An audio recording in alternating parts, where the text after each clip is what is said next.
આ બેટ ઉમર મારવીના દાસ્તાનનું છે. ઉમરકોટમાં કેદ મારવી પોતાના વતન જવા હંમેશા તડપતી રહી, વિલાપ કરતી રહી કે લડે વયા છડે વયા કાહે વયા ધણ ધણાર, ન કુકા કંદન તે નિકાહી તડન તવાર, વેચારા કુંવાર એઠે ઘણા દી થયા.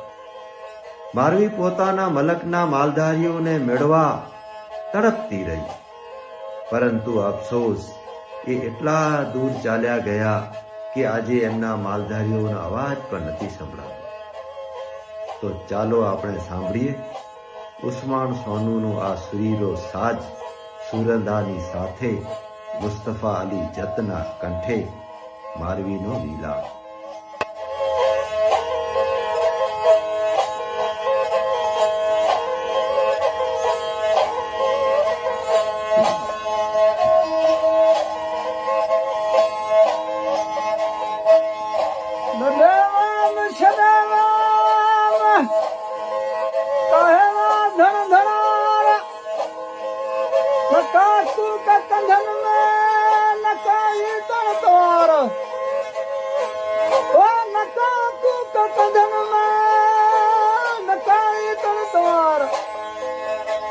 Para